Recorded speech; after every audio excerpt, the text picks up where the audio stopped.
Pastoral da Fofoca, com Eric Fungos e Manu Mairink.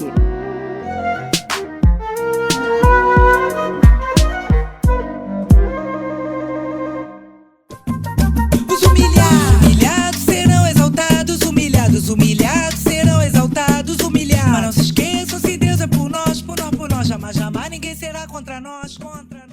Sob as bênçãos de Inês Brasil, está começando essa semana mais um episódio do seu podcast favorito. Porque se não é o seu podcast favorito e é a primeira vez, agora vai passar a ser. Porque eu estou profetizando essa vitória do Senhor na sua vida. Entendeu? Inês Brasil vai tocar o seu coração. Essa aqui é a Pastoral da Fofoca, eu sou Eric Fungos, minha co-host é a Manu Mairink, que está em missão especial na Itália, para saber como será feito o processo de canonização de Inês Brasil, porque nós lutamos pela canonização dela em vida. Mas para que esperar morrer para homenagear? Os milagres já são feitos, né? Os milagres já são feitos, as promessas se renovam toda manhã. Então, amém.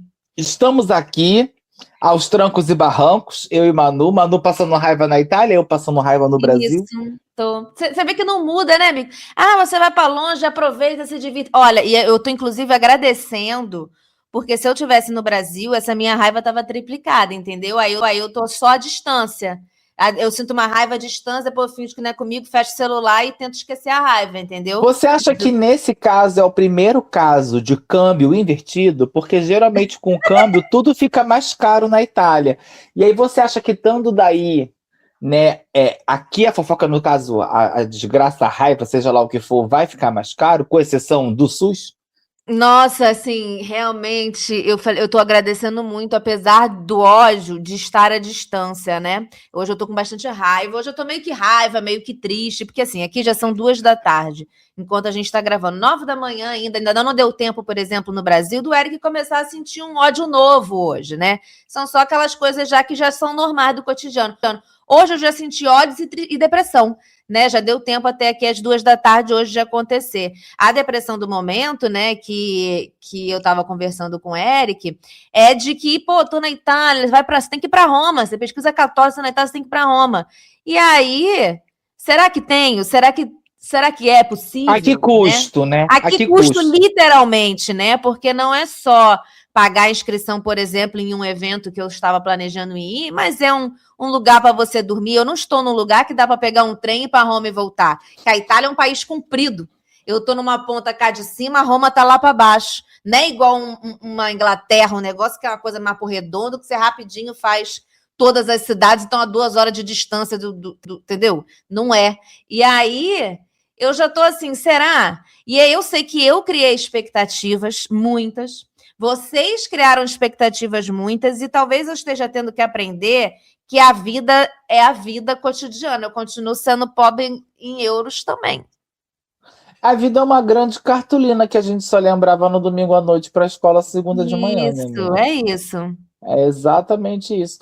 Mas assim, no frigir dos ovos, você acha que tá valendo a pena comer uma massa fresca, ver lojas diferentes de coisas que você não pode comprar, porque já não podia comprar aqui, né? Mas aí pelo menos você vê uma novidade. Mas o que tem coisa que vale muito, amigo. Por exemplo, a Nutella.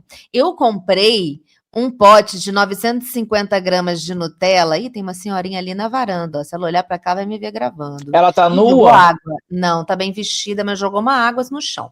Será que ela tá fazendo um banho de descarrego, amiga? Se joga embaixo do balde. Se for um descarrego, vai ali. Vai ali. Esqueci o que eu tava falando. Nutella. 950 gramas de Nutella foi o equivalente, num câmbio atual, a uns R$50. 1 quilo de Nutella, equivalente a R$50. Eu achei que isso valia muito. No geral, nada que vale a pena no mercado que eu tô indo, que é um mercado que eu sei que tem outros mais baratos. Você tá indo no Pão de Açúcar, daí no Carrefour? Eu tô indo no que eu não tenho que pegar ônibus para chegar no mercado, entendeu? Que aí eu já vou incluir um valor em euros de um ônibus.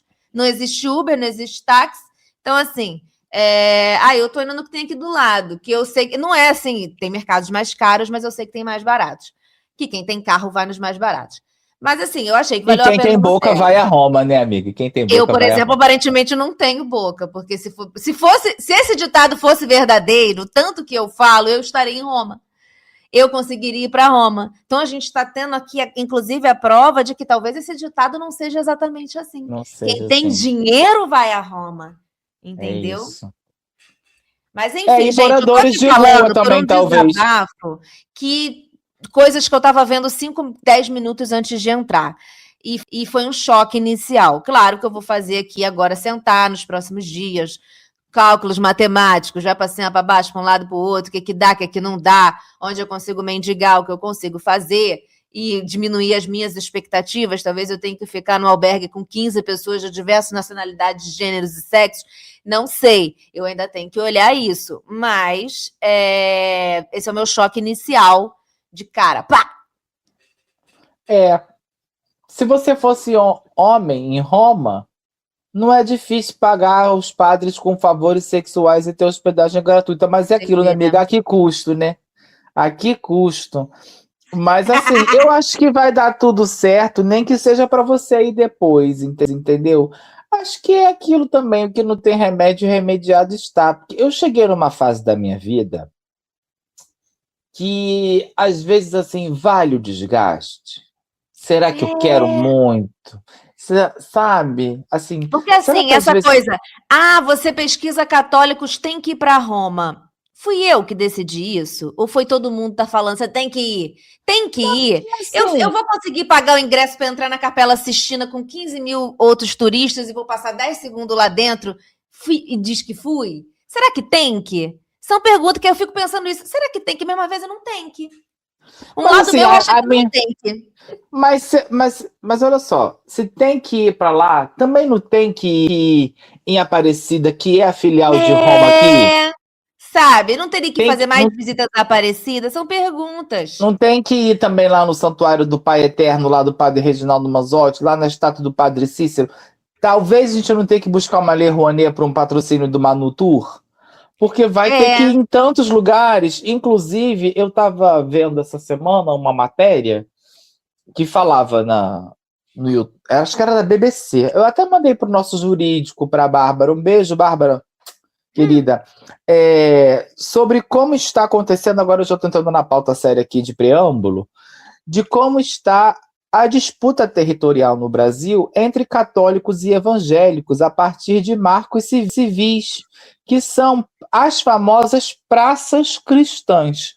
A gente tem a praça, uma grande quantidade de estátuas cristãs, então assim, toda cidade quer fazer um Cristo 10, 20 centímetros maior do que o Cristo Redentor, mas nunca bonito. Não existe um Cristo Redentor fora do Rio de Janeiro que a estátua seja bonita. É sempre um Jesus meio mal Geralmente é mais pro diagramado. branco também, né? Que vai ficando encardido. Não sei explicar, mas eu não gosto dessas estátuas brancas. É sempre uma coisa branca, porque as pessoas acham que o Cristo Redentor é branco e o Cristo Redentor não é branco. Até porque Jesus também não era, né? KKK. Ou Mas, seja, então, assim, né? Mas aí sempre tem uma Nossa Senhora, né? Tem um Padre Cícero, e aí a desculpa sempre é de que isso é para ajudar no turismo. Mas aí foram fazer um levantamento de várias cidades, os monumentos estão com o entorno abandonado, abre um restaurante não sustenta 3 meses, 6 meses, e também a versão evangélica, que é a Praça da Bíblia, ou agora, mais recentemente, os batistérios públicos, né? E aí a gente está vendo sempre esse crescente aí. E assim, eu queria saber quem é que falou que ia fechar a igreja do governo Lula. Já está no terceiro, não fechou nenhuma, sigo esperando. Com exceção daquela Lula, que a pelo gente amor contou de na Deus. semana passada, que o tráfico transformou numa boca de fumo e ponto de venda de drogas e sexo. Mas uma só nesse Brasil todo, em quase 12 anos de governo Lula, eu acho que não entregou, Não está sabe? cumprindo o prometido. Não está cumprindo o prometido. A gente esperou mais, assim.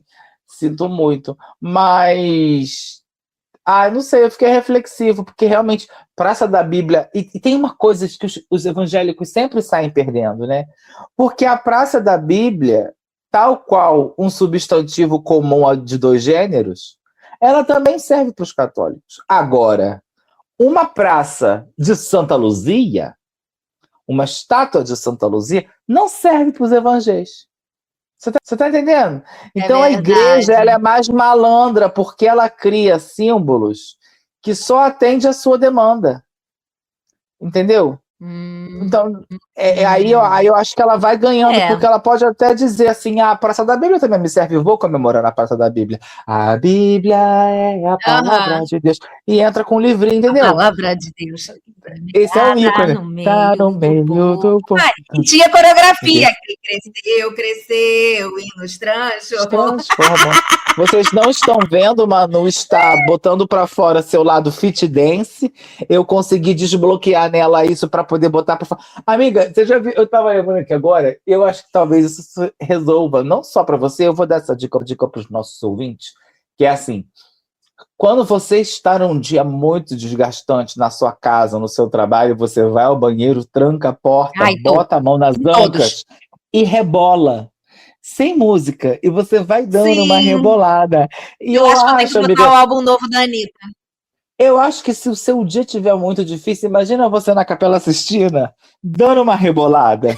Entendeu? As pessoas, eu acho que as pessoas vão falar, realmente as latinas entregam tudo. E aí eu acho que vale a pena você cogitar. Eu acho que se eu for pensar nisso, eu vou viver rebolando mais do que a bunda da Graciane Barbosa, né? Porque é tanto problema nessa Uhum. cabeça que eu vou estar em pé no ônibus rebolando, porque o transporte público é uma coisa que cansa a gente.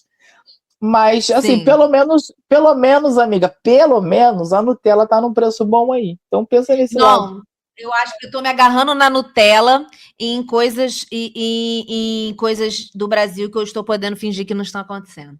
Eu tô me agarrando É. nessas duas coisas e são a minha motivação diária para permanecer aqui E neste assim, país, apesar de tudo. vamos abrir aqui agora, né, gente? A verdade toda é que a Manu foi para fazer uma pesquisa de campo sobre a Carla Zambelli. Né? A gente E sabe a que Carla tá você. quase voltando, né?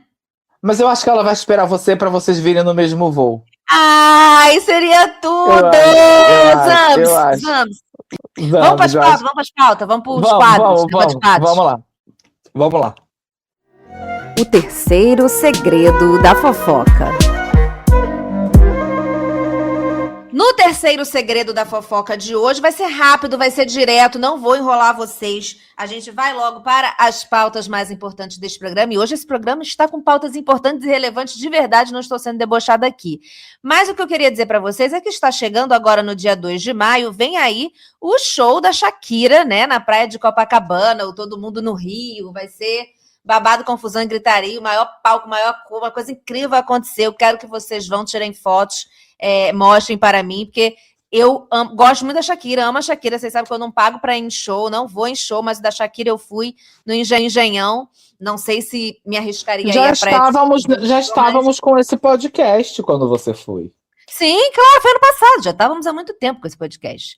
Esse podcast é longevo, né? Mas queria lembrar para vocês que quase 30 anos atrás, em 97, a Shakira já tinha vindo ao Brasil fazer um show que não foi gratuito, mas foi R$ 5 em Uberlândia. Ela fez um show de R$ 5 em Uberlândia e o G1 fez uma reportagem com uma fã que estava nesse show que contou um pouco de como foi, né?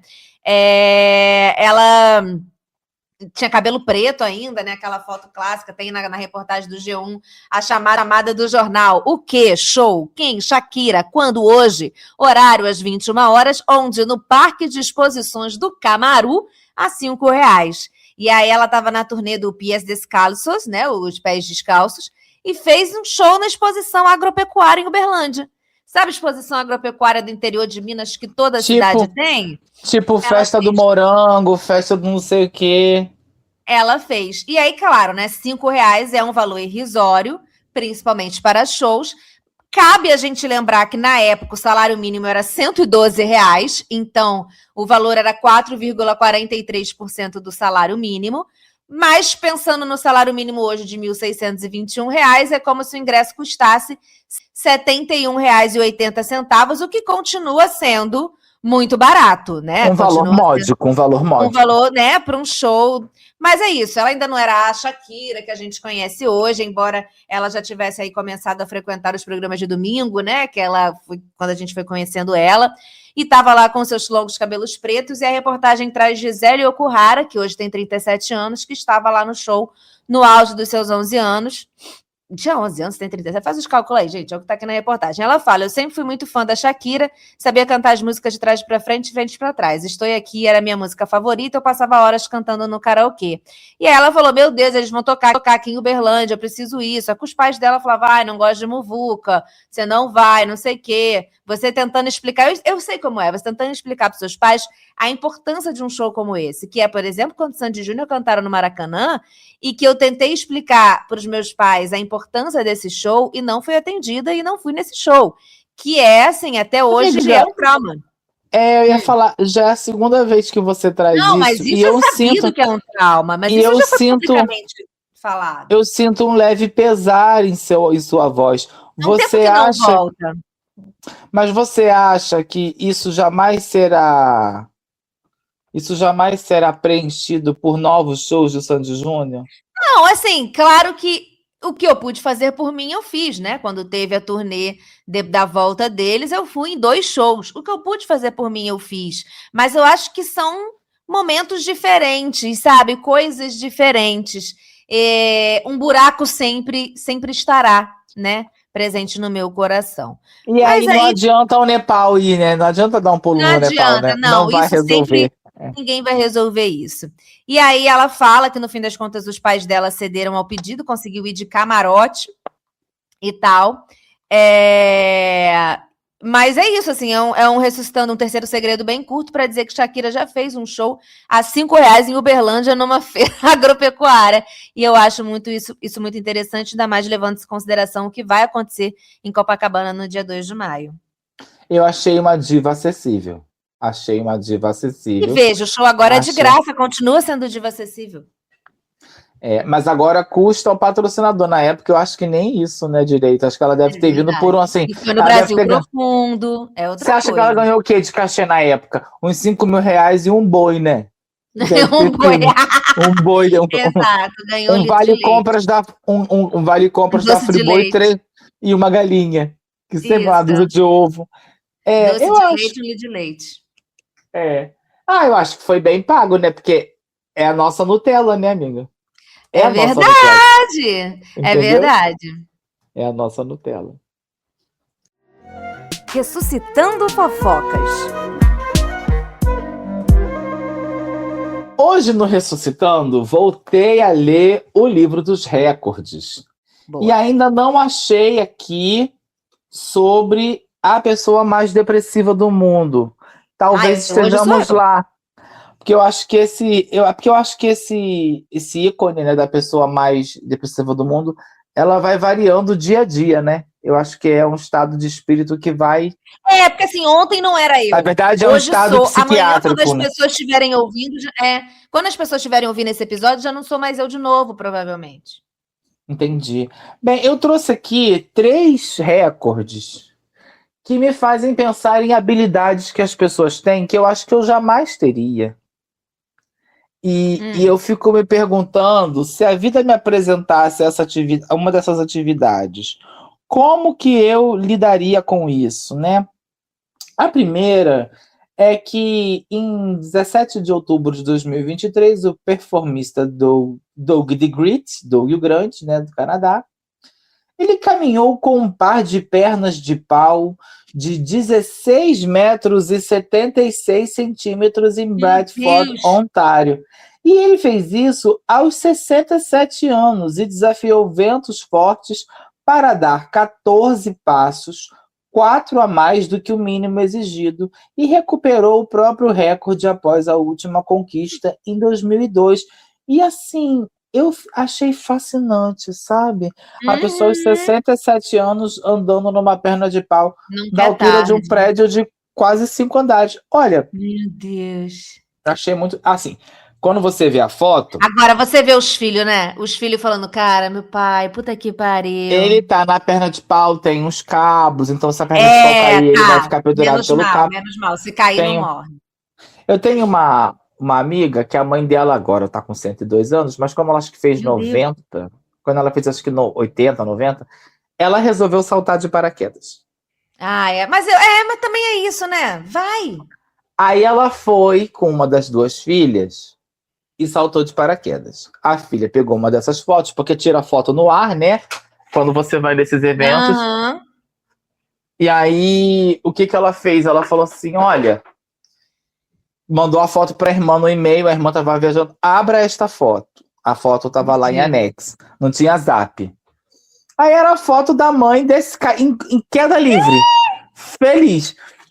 Aí a filha essa minha colega ligou pra mãe e falou assim, mãe, a senhora está louca, a senhora saltou de paraquedas. Ela falou assim, filha, o que aconteceu? Você está maluca, você saltou do avião de paraquedas. Ela falou assim, filha, eu estaria maluca se eu estivesse sem paraquedas. Entendeu?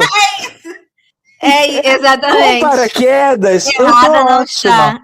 Errada não está. Não mentiu. Bem, aí só mais outros dois pequenos a maior estrutura de cartas de baralho. O indiano Arnav Daga usou cerca de 143 mil cartas para recriar 4 construções icônicas da sua cidade natal, Calcutá. O edifício dos escritores, o Shihad Minar, Estádio Salt Lake e a Catedral de São Paulo. Aos 15 anos, ele passou 16 semanas no projeto, com área total de 62 metros quadrados e 3,7 metros de altura no ponto mais alto. Quando verificado em 23 de janeiro de 2023, assim que o recorde foi confirmado, Arnav celebrou derrubando tudo. E eu achei interessante, porque ele tinha 15 anos e esse recorde é de 2023, então o que prova que necessariamente as telas não são um risco quando se tem um hiperfoco, né? Quando se tem uma determinação. Exatamente. Muito bom, e muito aqui bom. Também tem um último que é esse aqui, eu até agora não sei, porque o da carta, ok, quem nunca empilhou uma carta? O da perna de pau, quem nunca viu uma pessoa dando de perna de pau? Mas esse aqui, mais objetos equilibrados enquanto num monociclo. Também em 23, James Cousins, um russo, manteve 7 bolas no ar por 10 segundos em Silk College, em Cambridge. Ele igualou a marca de Jasper Mowens, de abril de 2022. Aluno da Universidade de Cambridge, desenvolveu um software para analisar seu padrão de malabarismo e aperfeiçoar a sua técnica. E eu fico pensando que agora está cada vez mais difícil passar em Cambridge, né? Que não bastasse ter boas notas, você tem que equilibrar coisas no monociclo. Então, eu acho que se depender disso, eu jamais estarei em Cambridge, entendeu? Eu acho que é uma habilidade que eu não daria conta. Aí tem a foto da pessoa no monociclo, aquela rodinha, igual do ícone que a gente tem de uma imagem de um malabarista no circo, jogando vários negócios. Amiga, as pessoas estão com tempo, né? Estão com disposição, né? A gente aqui só querendo uma Nutella mais barata, uma viagem para Roma. Entendeu? Não, sabe, poucas coisas. Enfim, vamos para a pauta. Vamos para a pauta, que hoje nós temos muitas questões, né? Eu fiquei muito reflexivo sobre a pauta de hoje.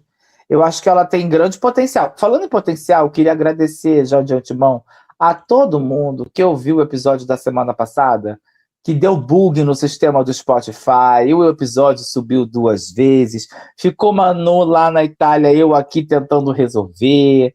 Enfim, vocês gostaram pra caramba, vocês comentaram. Vou mandar beijos para todos que comentaram daqui a pouquinho, antes dos nossos avisos pastorais, como de costume.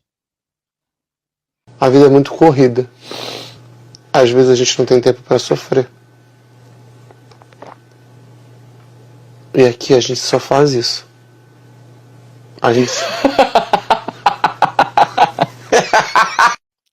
Vamos lá então com as votos dos que não foram. Sabe aquele que tu achou que tinha morrido e que volta com tudo? O deputado federal Aécio Neves, e ele nem é o único que você achou que tinha morrido e voltou com tudo nesta pauta, mas sim ele, o deputado federal Aécio Neves, presidente nacional do PSDB, convidou Ciro Gomes, que é do PSDB também, no Ceará, a ser candidato a presidente pelo partido em outubro. O convite aconteceu em Brasília. Na abertura da reunião nacional do PSDB, realizada na Câmara dos Deputados, Aécio fez a proposta a Ciro, que está no PSDB desde outubro de 2025. 36 anos atrás, Ciro foi o primeiro governador eleito pelo então recém-criado partido no Ceará. Sim, ele ajudou ali a construção do PSDB, né? O PSDB é de 88, e aí, na sequência, ele foi o primeiro governador eleito pelo PSDB no Ceará. Para Aécio, a eleição está longe de estar definida, isso é verdade, mas nós temos 2 candidatos, isso também está claro. E o país talvez precise quase que de um novo plano real, que é a única coisa que o PSDB tem para entregar para a gente, para se atualizar em relação às mudanças nas áreas do trabalho, economia e desenvolvimento. Essa teria sido a motivação para o convite feito a Ciro Gomes.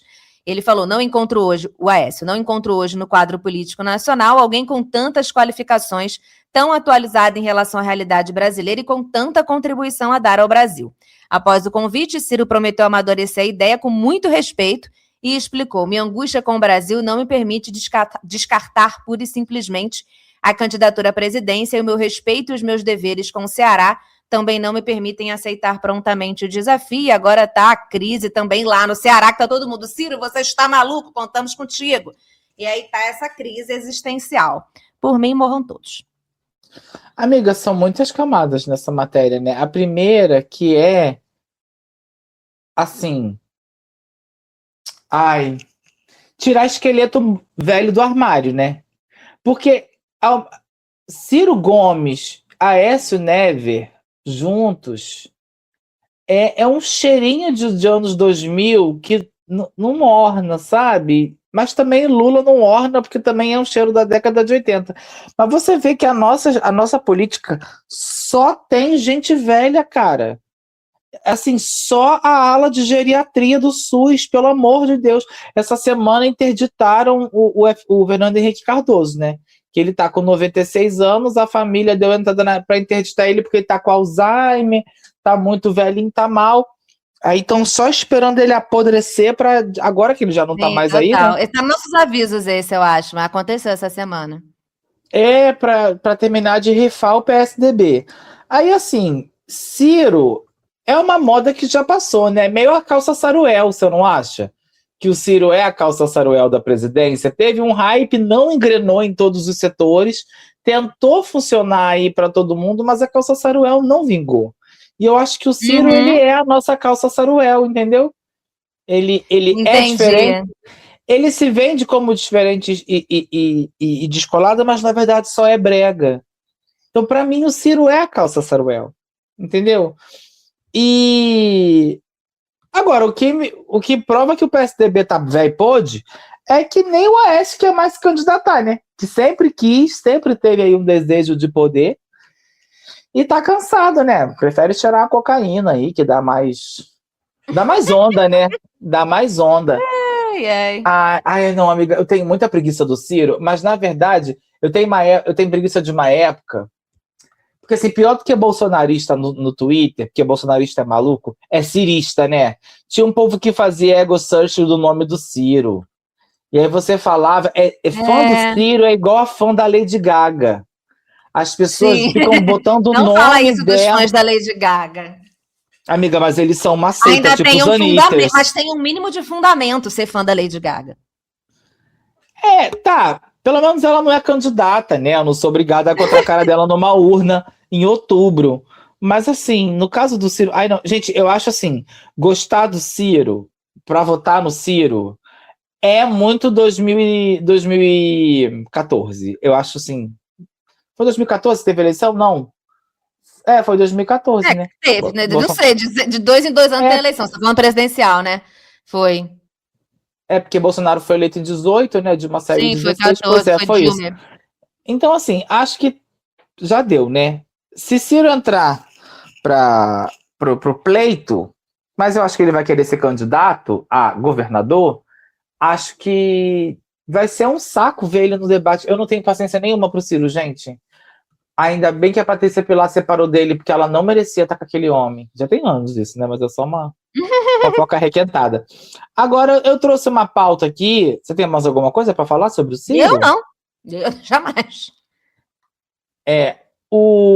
eu trouxe uma pauta aqui da semana passada, nem é uma pauta, assim, enquanto texto, é mais pra gente debater sobre, Sim, que conforme eu prometido na semana passada, eu acabei selecionando algumas coisas do tópico bem atual para todos nós, que é influencers na política como supostos candidatos.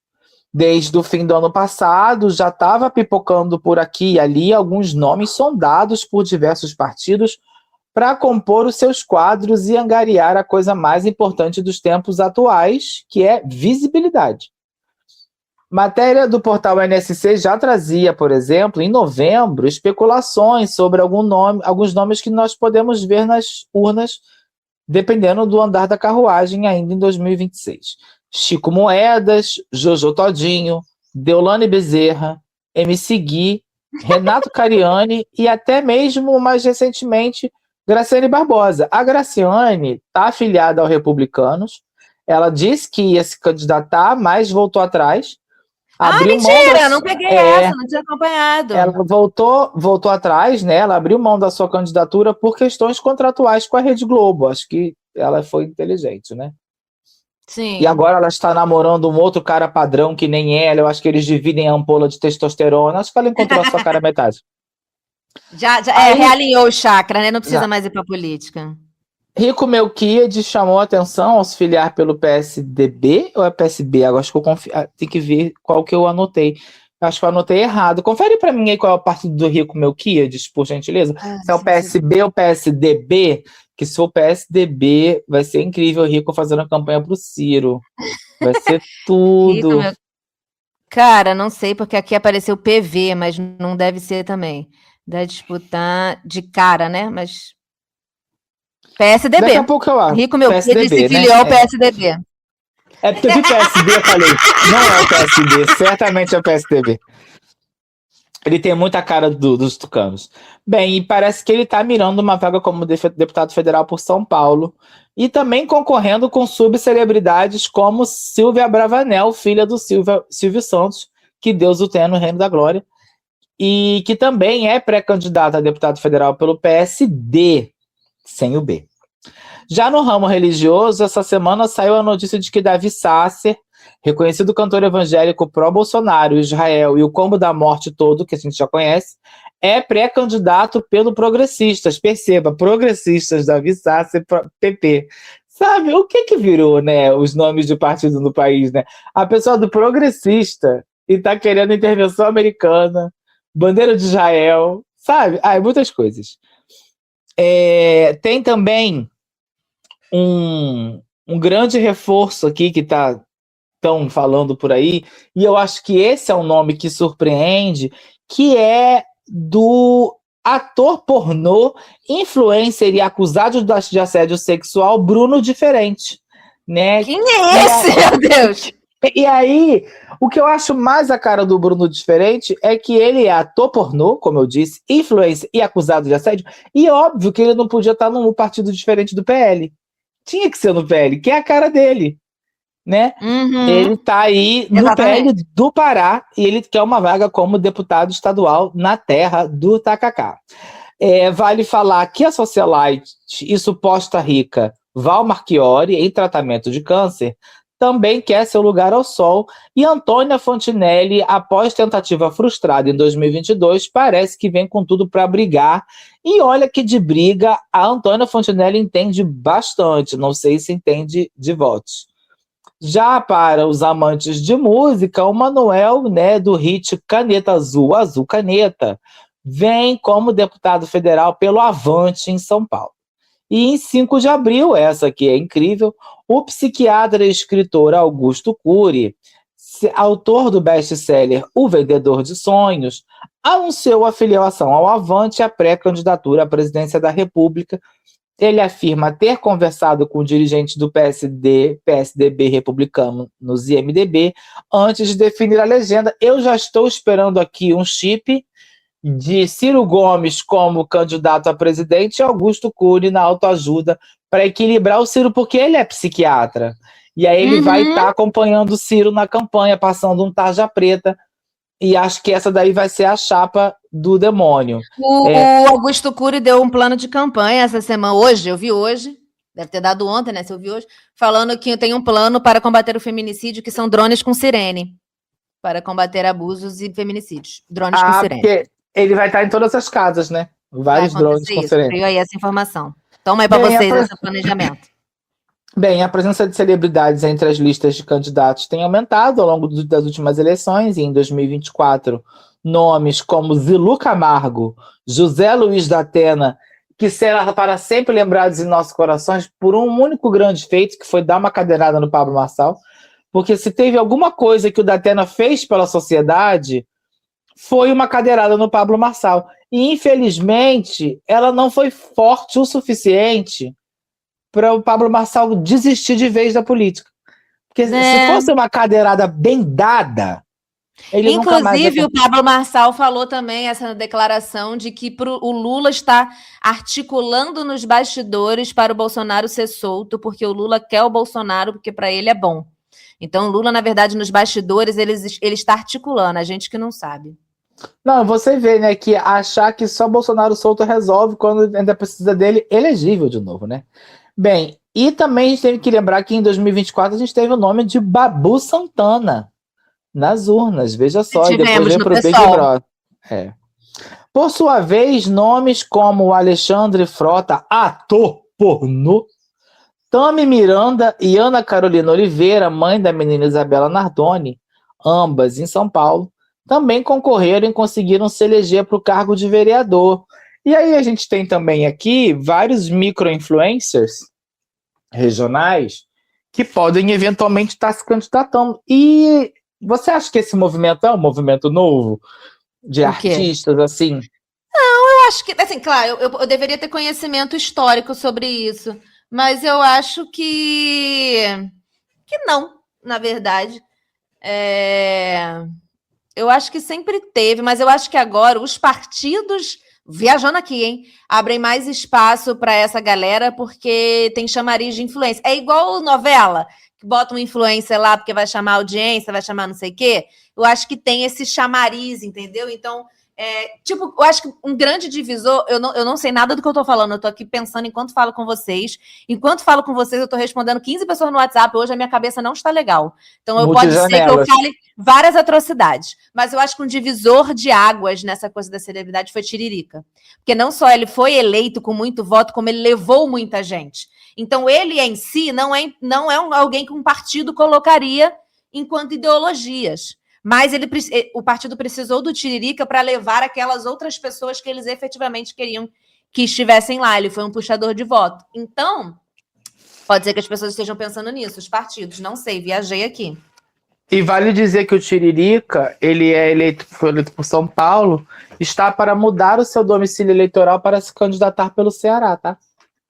Mentira. Gata. Para poder deixar de participar do pleito por São Paulo. Eu acho que onde pode ter muito assédio, no sentido dos partidos buscarem as pessoas, na minha cabeça, eu acho que vai ser uma boa estratégia para o coeficiente de participação feminina. Porque é um problema histórico que a gente tem, as vagas destinadas às mulheres nos partidos, né, tem uma porcentagem lá, e muitas das vezes essas candidaturas são candidaturas de laranjas, não são candidaturas que são levadas a sério pelo próprio partido, e muitas dessas mulheres já sabem que elas entram lá para fazer número. E aí, quando essas mulheres são influências, eu acho que mesmo que elas se candidatem sem alguma perspectiva de vitória, de fato, é um chama-voto e é um chama-atenção, porque é aquilo que eu falei no texto, né? A atenção é o mais importante. Aí eu te pergunto, mas o que eu acho mais doido é que eu não sei se a gente que é muito preocupado com a vida, se a gente é maluco, até o povo de direita, gente, você vai se identificar com alguma representação política de Graciane Barbosa?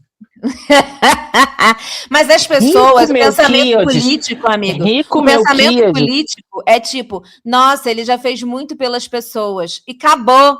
Acabou, the end. Já fez muito pelas pessoas, já fez Amiga, pelo Brasil. Eu não se fosse concordo assim- com 3, mas se você sorteia um iPhone, as pessoas acham que você já fez muito. Amiga, se fosse assim, Silvio Santos tinha sido eleito presidente quando tentou. Mas ele Se nem for- pôde se candidatar, né, amigo? Ele foi candidato por 3 dias. E aí Mas- caçaram a candidatura dele. Mas Eu nas não duvido, outras. não. Mas ele morreu com 115 anos semana passada. Outras várias eleições ele podia estar lá. Ele preferiu mas ficar aí ganhando ele- dinheiro. Exatamente. Então, assim, aí vai da escolha da pessoa. Então, assim, acho que a gente tem o Gugu.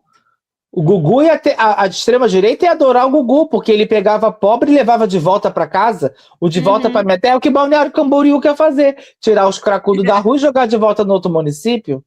Então, eu acho que o Gugu era empreendedor, ele fez vários brinquedos, vendeu o peão do Gugu, soco do Gugu, várias coisas, entendeu? O pessoal que bate mulher ia adorar comprar o soco do Gugu. Eu acho que é sério. Vamos pro áudio. Vamos pro áudio. Não tem uma experiência na minha vida que eu passe de forma saudável. Tem que ser tudo um arrombamento no meu cu. Olha, eu devo concordar, porque na minha vida é um arrombamento também, meu cu. E às vezes eu fico questionando, há cu suficiente para continuar recebendo tamanhos arrombamentos? E a resposta é, sempre há. Então cuidado quando você achar que você já tomou demais, que aí você vai falar assim, impossível vir mais coisas. Negativo! Pode vir sim! O presidente Lula sancionou essa semana o novo PNE, que é o Plano Nacional de Educação, sem incluir o homeschooling barrado pelo Congresso. No evento do Palácio do Planalto, ele comemorou que o plano ignora as chamadas escolas cívico-militares, uma referência para a gestão Jair Bolsonaro. Então ele falou, isso aqui é um retrato do que nós conseguimos fazer, não contra, mas para mostrar que o Brasil não precisa, na sua educação pública e gratuita, de uma escola cívico-militar. O governo Lula encerrou o programa das escolas cívico-militares em 2023. Em uma nota técnica divulgada na época, o Planalto argumentou que o projeto desviava a finalidade das Forças Armadas. O Ministério da Defesa e o MEC coordenavam em conjunto as escolas. Com o fim do chamado PSIM, que é o Programa Nacional das Escolas Cívico-Militares, governadores bolsonaristas lançaram seus programas próprios. Então, em São Paulo, o governador Tarcísio de Freitas implementou o modelo em 100 unidades de ensino paulistas. No estado, a parte pedagógica fica com a Secretaria da Educação e a disciplinar com a pasta da Segurança Pública. Isso não tem como dar certo, mas enfim. No evento em Brasília, o Lula disse: a escola cívico-militar é importante quando uma menina ou um menino resolvem seguir a sua carreira militar. Eles, os estudantes dessas escolas, vão se preparar militarmente para se habilitar. Mas enquanto eles quiserem estudar, eles têm que estudar a mesma coisa que 220 milhões de brasileiros, sob orientação do Ministério da Educação desse país. O MEC também argumentou que vulnerabilidade é tema de política social e não militar. Para o Ministério, causa espanto a visão de que os problemas de regiões mais pobres seriam solucionados a partir de um modelo desenhado para colégios de natureza militar. Em São Paulo, por exemplo, um dos critérios de seleção é a vulnerabilidade social da escola. Então, você está em situação de vulnerabilidade social, você iria para a escola cívico-militar e vai resolver seus problemas. E reportagens mostram que também não é bem assim. Quando você vai olhar quem está nas escolas efetivamente, não tem exatamente pessoas nessa situação de vulnerabilidade social.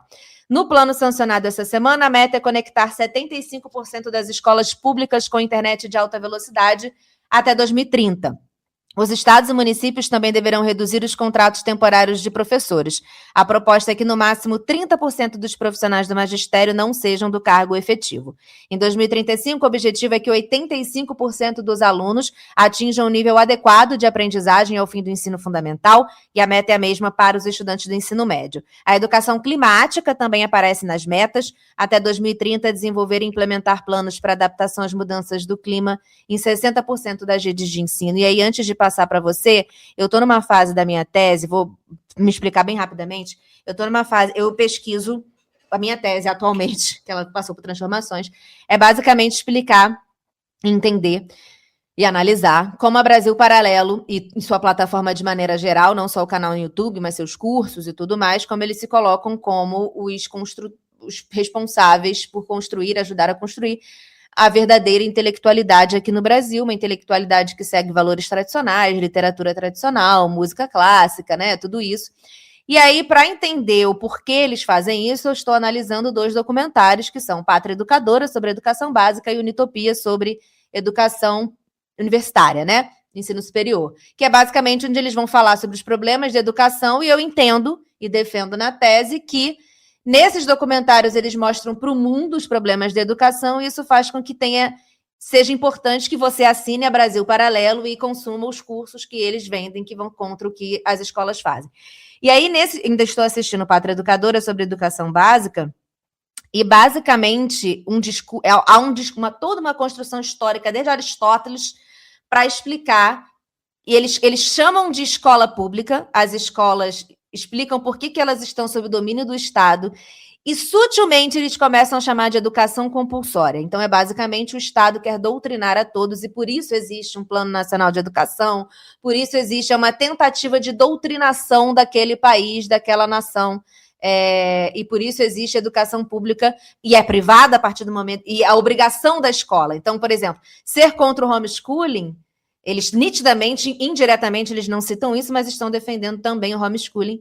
Existir esse Plano Nacional de Educação é nitidamente, para uma parcela da extrema-direita, incluindo quem assina Brasil Paralelo, excluir o homeschooling e ter um Plano Nacional de Educação é uma necessidade de doutrinação e educação compulsória. É assim que eles chamam. Eu fiquei surpresa, mas não... Chocada, mas não surpresa, né? Mas uma escola católica segue o mesmo Plano Nacional de Educação, com a diferença da aula de catequese, para eles está tudo bem colocar o filho numa escola católica. Não exatamente. Eles realmente, você vê uma defesa de um discurso de uma volta ao ensino medieval, um outro tipo de ensino. O católico é como se todo mundo tivesse se ajustado para caber no sistema. Católicos e governo. E aí esse foi o melhor que encontramos, entendeu? Mas também não está certo, não. Esse povo está com tempo, né? E eles criam na cabeça... É marketing também, né, amigo? Para vender a plataforma de curso ganhando milhões. Dá milhões aquela plataforma de curso dele. É marketing. Eu não imagino que eles não acreditem nisso. Mas a estratégia de marketing é muito bem feita para vender um produto. Eu duvido que algum deles tenha filhos no homeschooling. Duvido. Todos deles, os filhos certamente frequentaram as melhores escolas e depois foram para universidades super conceituadas. Quem tem dinheiro mandou o filho para fora. Eu acho que é sempre uma piada. E fora toda a hipocrisia dessa gente, né? Porque tem que educar e sempre fala de música clássica. Mas aí quando a gente fala que o setor de música de concerto precisa de Lei Rouanet, eles falam que Lei Rouanet é só mamata. Que mamata? Porque o cachê de músico tá aí baixíssimo. Quando a gente fala em querer tabelar um cachê, a gente não tem um político para ajudar para a gente poder ter melhores condições de trabalho. E aí a música clássica é importante? Quando a gente fala que a gente quer... No nosso setor está há anos querendo conversar sobre uma redução das taxas de importação de instrumentos musicais, porque a gente não tem fabricante nacional. A gente não consegue, estudar música está cada vez mais caro nesse país, fazer manutenção de orquestra está cada vez mais caro, e cadê esse povo da direita, que é a maioria aí, para poder aprovar uma diretriz, para poder ajudar a música clássica no Brasil? Os jovens são os maiores consumidores de música clássica do Brasil. Entendeu? E no mundo, os jovens brasileiros estão na frente. E a gente não tem esse respaldo do Estado. Então, assim, você vê que é sempre um debate raso e joga para a plateia, porque o bando de político de extrema-direita que consome e faz propaganda da Brasil Paralelo, eles não têm nenhuma preocupação com a ação edificante disso. A gente sabe que, mesmo que você quisesse que a escola fosse diferente, a gente sabe que uma das grandes coisas passa por segurança, condições estruturais melhores, salas com menos alunos, valorização dos professores, sabe? E aí eles não querem isso. Quando a gente fala em aumento para professor, quando a gente fala em professor receber dedicação exclusiva, quando a gente fala em escolas serem melhores, o Crivella achava que ia resolver passando uma tinta anti-bala perdida na porta da escola. Que era uma tinta que blindava. Igual o drone com sirene. Entendeu? As pessoas querem culpar a janela pela vista, qual é o problema maior? Eu acho que o ensino público merece uma reforma estrutural pesada, mas eu não acho que é como escola militar e eu não acho que é com homeschooling. Eu acho que é quando a gente puder debater o modelo de ensino. A gente precisa de aulas de 50 minutos. Se as turmas forem menores em algum momento, a gente vai poder ter aulas menores que demandem outro modelo de concentração do aluno. O modelo da sociedade mudou. Não é mais aquele professor que fica lá na frente, todo mundo tinha medo dele, que batia nas crianças, graças a Deus. Mas assim, a gente também tem, e também tem uma coisa que eu acho séria demais, assim, eu dou aula num projeto social, e amiga, não dá pra gente falar sobre uma transformação do ensino sem uma transformação das famílias, e que não é de uma hora para outra, assim. A escola virou outra coisa para as famílias, a escola virou depósito de criança. Os pais não querem se preocupar com a educação dos filhos, elas querem um passatempo. Aí, junto disso, há uma crise do capitalismo que faz com que os estudantes, em alguma medida, em algumas cidades, tenham também um descrédito da educação como promotora de melhora de vida. Porque é uma promessa que a gente caiu, amiga. E você tá aí no doutorado, eu aqui com o meu mestrado nas costas. Já pronto, e cadê a nossa vida que melhorou? E aquele aluno medíocre que era filho de herdeiro? Cara, eu tô muito chateada hoje, para. Hoje eu peguei depressão, amigo. Sabe? E aí o filho daquele cara lá de Saquarema que tinha 4 imóveis, sabe? Que tem 3 depósitos de bebida, tá aí bem, porque sempre teve dinheiro, o dinheiro veio de família. Então, assim, acho que eu vou chorar no meio da gravação. Vai pra próxima pauta pra eu parar de chorar. Enfim, Mentira, eu não tô chorando, mas eu vou chorar. Acho que a próxima pauta é boa, vai me trazer alegria. Vai nela que ela vai me fazer rir. Enfim, acho que a educação ainda tem uma salvação. Acho que a gente tem que sentar para ter um debate honesto sobre uma reforma educacional total e, infelizmente, ninguém pensa nisso. Agora, seguindo a pauta para Manu não chorar mais. Aqui é um apoio emocional para Manu. Obrigada. Os cantores MC Rian e Pose do Rodo e Rafael Souza Oliveira, dono da página Choquei, foram presos em um... Eu li devagar. Todos eles foram presos em uma operação da Polícia Federal deflagrada na última quinta-feira. A ação batizada de narcofluxo apura um esquema bilionário de lavagem de dinheiro que teria movimentado mais de 1,6 bilhão em apenas 2 anos. Eu não gostei do nome dessa operação, porque eu acho que tinha que ser alguma... narcofluxo. Tinha que ter uma brincadeira com Choquei, eu acho. É o choque de lavagem, entendeu? Alguma coisa assim. Tinha que ser choque de legalidade, Chocando notícias, não sei, algum nome aí. Bem, a ofensiva contou com o apoio da Polícia Militar do Estado de São Paulo por meio da FICO, a Força Integrada de Combate ao Crime Organizado. E ocorreu simultaneamente em 9 estados e no Distrito Federal. Você vê que quando quer a polícia trabalha. A investigação é um desdobramento da Operação Narcobet e tem como foco uma organização criminosa que utilizava o setor de entretenimento e a indústria musical para ocultar a origem ilícita de recursos provenientes de atividades como tráfico de drogas, apostas ilegais e rifas digitais.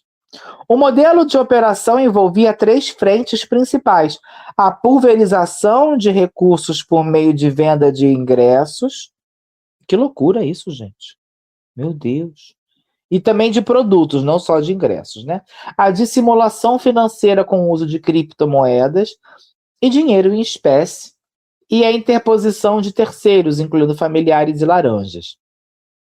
Para ocultar os verdadeiros beneficiários dos valores, eles se valiam de tudo isso, mas os laranjas sempre são os mais clássicos, né? Segundo a PF, Rafael Souza Oliveira, o senhor Choquei, é suspeito de usar o perfil em rede social para a gestão de imagem e promoção digital do grupo investigado. Ele foi detido em Goiânia e é apontado como operador de mídia da organização. Sua função era divulgar conteúdos favoráveis a MC Rian, promover plataformas de apostas e rifas e atuar na contenção de crises de imagem relacionadas às apurações da Polícia Federal. O perfil no Instagram da Choquei tem 27 milhões de seguidores. O dono da Choquei também recebeu, segundo a PF, valores milionários de 3 outros envolvidos e também presos na operação, já citado MC Rian, Tiago de Oliveira, operador financeiro e braço direito do funkeiro, também preso na 4ª, e José Ricardo dos Santos Júnior, apontado como responsável pelas atividades de marketing e pela circulação financeira do grupo, preso pela PF. Rolou um bom dia Choquei, né? Um bom dia PF da Choquei. Gente, São tantas camadas, eu poderia falar de muitas coisas. Assim, a Choquei, ela teve o seu início ali, que era divertido, era engraçado, um jeito que tratava as notícias. E, de repente, olhos mais atentos conseguiam perceber o que estava acontecendo, né? Assim, como minimamente uma falta de escrúpulos e de noção e de responsabilidade sobre o que era dito e como era dito quando você tem milhares de seguidores, no caso dele, milhões, 27 milhões. Eu acho que 100% das pessoas, não importa quantos seguidores você tenha, tem que ter responsabilidade sobre o que diz na internet, mas no caso de alguém com 27 milhões de seguidores, isso é absurdo. Ele, visualmente, para olhos atentos, o que você percebia era, não havia esse tipo de responsabilidade, o que havia era busca incessante por engajamento. Entendendo que é assim, caça-like. Não havia, tipo assim, era manchete sensacionalista, era tudo. No mínimo, para mim, já tinha que ter ali uma grande responsabilização. Precisa haver uma grande responsabilização sobre isso. Eu não imaginava que fosse esse nível de profundidade de crime, efetivamente, que ele estivesse cometendo.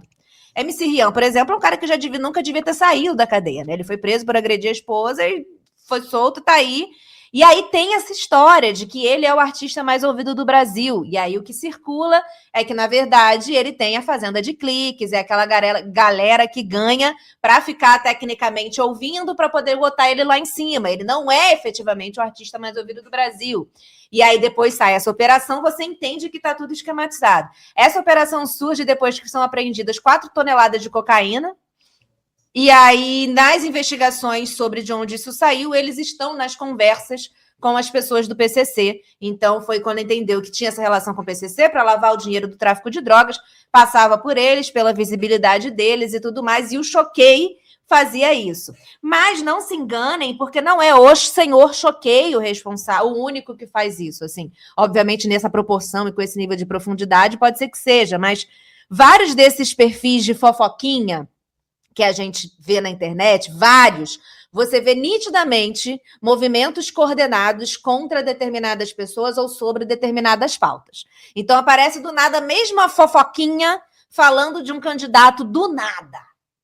Perfis que nunca falaram de política, e de repente faz uma fofoquinha do nada. Você quer ver um caso que é político, mas não é político, mas foi uma grande ação orquestrada quando nas Olimpíadas do ano retrasado, em Paris, a gente teve aquele debate sobre a taxação do prêmio de quem ganhava a medalha de ouro. Sim. E recebia um prêmio em dinheiro, e foi um grande surto coletivo que todo mundo, de repente, nem foi... Se você perguntasse para as pessoas, eu acho que ninguém estaria incomodado do ganhador do prêmio ser taxado. Mas eles faziam vender aquilo como se, assim, eles são atletas, heróis nacionais e não podem, e merecem não ser taxados. Quando a gente não vê um deputado defender mais incentivo ao esporte e falar mal do Bolsa Atleta. Só para eu encerrar, são perfis que hoje em dia, pelo tamanho que atingem, pelo tipo de conteúdo que produzem, são completamente capazes de mobilizar a opinião pública, de decidir o que era o jornalismo até um tempo atrás, né? Esses perfis hoje em dia fazem isso, vão definir o que é pauta ou não, vão definir o que é discussão ou não, e podem definir, inclusive, como você deve pensar, porque vão ser vários perfis falando a mesma coisa até você começar a pensar, pois é, talvez eles tenham razão. Então, acho que a gente tem que ter muito cuidado com quem a gente segue, não custa nada deixar de seguir determinados perfis que vão postar um monte de meme engraçadinho de cachorrinho e de gatinho por 3 dias, no 4º dia vão começar a postar algumas coisas, e são vários ao mesmo tempo, que mostram que tem alguém pagando por trás. Então, assim, cuidado, porque o Choquei é a ponta do iceberg, porque ele foi o primeiro também a fazer isso, foi inovador no jeito de usar a internet, de comunicar e de trazer notícia, e se perdeu nessa história, numa busca incessante por dinheiro, e por status e por visibilidade. Então, não são só eles, sabe? São vários. Eu poderia citar aqui, não citarei porque não tenho advogado para isso, e também não quero comprar mais esta briga, porque meu dia de hoje já está extremamente extenuante. Mas, fiquem atentos. O que eu achei muito doido nesses rolês todos, assim, dessas páginas e tudo mais, é que uma coisa muito sutil que a gente talvez não tenha percebido é que agora no Instagram existe uma possibilidade, agora não, mas já há alguns meses, uma possibilidade de engajamento muito maior da propagação das coisas, que é o RT. Porque para eu divulgar uma página, eu tinha que botar nos meus stories. E aquilo tinha um determinado alcance. Agora, eu republico um post qualquer e isso chega para os meus seguidores mais facilmente do que um story. E eu tenho percebido que eu tenho feito um teste de republicar mais algumas coisas e eu publico poucos stories em geral e faço poucos posts no meu Instagram. E eu vejo que o número de engajamento aumenta quando você dá mais RTs. Eu acho que eles entregam mais o seu story. E eu acho que também isso vai servir a essas páginas. Você vai estar dando RT em conteúdo político, você vai dar RT em conteúdo que favorecem algumas páginas e que às vezes podem até pagar por anúncios para aquilo chegar. Então as pessoas vão realmente cada vez mais ficando dentro de uma bolha, né? Assim, mais do que nunca, as pessoas estão em bolhas. E aí choquei em outras páginas, aquele caso da Dona Maria que eu falei, né? Daquela personagem virtual feita para falar mal do governo, que é uma personagem de AI. Desesperada. Eu sou desesperada com essa senhora. Que nem porque existe. Eu acho que o problema não é nem ela existir enquanto personagem. Eu acho que o problema é ela não ser descrita como uma personagem, e a gente ainda tem muitas pessoas com olhares ainda não treinados, e às vezes a gente cai em coisas de IA, sabe? Imagina pessoas mais velhas. Então acho muito, muito doido isso. Vamos pro áudio? Vamos. Permita-se ser mal vista, porque a opinião do outro a gente não tem como controlar. E se a gente ficar com esse medo de ser mal vista, a gente não faz nada. Dias difíceis para a extrema-direita católica, quando seus dois personagens top Billboard, os norte-americanos mais poderosos do mundo, resolveram brigar e estão dos dois lados extremamente opostos, tá? É um big fight. O embate entre o Papa Leão XIV e o presidente dos Estados Unidos, Donald Trump, subiu de tom nas últimas semanas. Eu acho muito interessante sempre recordar exatamente isso, que Papa Leão XIV se chama Robert Prevost e é norte-americano de Chicago. Isso é muito importante a gente falar sobre. Mas, enfim, essa disputa subiu de tom nas últimas semanas e expôs uma briga incomum entre dois dos líderes mais influentes do mundo. Em meio à guerra no Irã, o Papa tem se colocado como uma das principais vozes críticas à postura de Washington e segue sem recuar diante das investidas de Trump. E o fato dele não só ser Papa, mas ser norte-americano, dá a ele muitas credenciais para falar muitas coisas, né? E essa crise marca um confronto raro na história recente. Desde os tempos de Napoleão Bonaparte, no início do século XIX, poucos líderes políticos desafiaram o Vaticano de uma forma tão direta. Na época, o Papa Pio XII resistiu ao imperador francês e agora analistas estão vendo paralelos com essa postura adotada por Leão XIV, segundo o Wall Street Journal. No dia 31 de março, fazendo assim um apanhado mais ou menos do que está acontecendo, no dia 31 de março, numa conversa com jornalistas quando saía do Palácio Apostólico de Castel Gandolfo, nos arredores de Roma, o posicionamento de Leão era coerente com o discurso da igreja. Pedia a paz, cobrava a defesa da dignidade humana e reforçava a necessidade de que as partes buscassem se sentar na mesa de negociação. No entanto, vaticanistas e observadores notaram uma mudança de padrão. Em vez da crítica indireta, falando sobre o problema sem mencionar o nome do chefe de Estado envolvido, o sumo pontífice citou claramente Trump. Ele disse, abre aspas, soube que o presidente Trump declarou recentemente que gostaria de pôr fim à guerra. Espero que ele esteja buscando uma saída. Espero que ele esteja buscando uma maneira de diminuir a violência e os bombardeios, o que seria uma contribuição significativa para eliminar o ódio que está sendo gerado e que aumenta constantemente no Oriente Médio e em outros lugares. Continuamente fazemos apelos pela paz, mas infelizmente muitas pessoas querem promover o ódio, a violência e a guerra. Horas depois de Trump ter ameaçado destruir toda a civilização iraniana em uma noite, Leão preferiu mobilizar os seus conterrâneos. Ele disse que, além de rezar, era preciso procurar formas de se comunicar, talvez com os congressistas, com as autoridades, para dizer que não queremos a guerra, queremos a paz. No último sábado, o Papa convocou uma vigília de oração para aquela noite, apelando para a paz e criticando aqueles que pretendem recrutar Deus para o lado da guerra, exercendo o que ele qualificou de ilusão da onipotência. Já Trump definiu seu conterrâneo como alguém, abre aspas, fraco no combate ao crime e péssimo em política externa. Ele fala sobre o medo do governo Trump, mas não menciona o medo que a Igreja Católica e todas as outras organizações cristãs tiveram durante a Covid. Não entendi a analogia. Trump ainda disse que gosta muito mais do irmão do Papa, que seria totalmente MAGA. Sim, o irmão do Papa é totalmente Trump. E acrescentou, eu não quero um Papa que ache que tudo bem o Irã ter uma arma nuclear. O Papa nunca disse isso. Não quero um Papa que ache terrível que os Estados Unidos tenham atacado a Venezuela, um país que estava enviando enormes quantidades de drogas para os Estados Unidos. Já o vice-presidente dos Estados Unidos, o J.D. Vance, uma figura muito interessante também, porque ele se converteu ao catolicismo em 2019, ele é uma figura muito importante do catolicismo extrema-direita dos Estados Unidos contemporaneamente, foi o último líder de Estado a visitar o Papa Francisco antes dele ir desta para uma melhor. J.D. Vance disse que o Papa deveria ter cuidado ao falar sobre questões de teologia. E me pergunto, se o Papa tem que ter esse cuidado, quem é que pode falar, não é mesmo? E disse, o Papa disse que Deus nunca está do lado daqueles que empunham a espada. Como você pode dizer que Deus nunca está do lado daqueles que empunham a espada? Deus estava do lado dos americanos que libertaram a França dos nazistas? Deus estava do lado dos americanos que libertaram os campos do Holocausto e salvaram aquelas pessoas inocentes daqueles que sobreviveram ao Holocausto? Enfim, uma grande confusão. E continuou, uma das questões é que se você vai opinar sobre temas de teologia, precisa ter cuidado, precisa garantir que isso esteja fundamentado na verdade. É algo que eu esperaria do clero, seja católico ou protestante, disse J.D. Vance ao Papa, que é não só o Papa, e como você pensar nisso enquanto espiritualidade, mas é doutor em direito canônico. Então, assim, ai, gente, preguiça. Muita preguiça.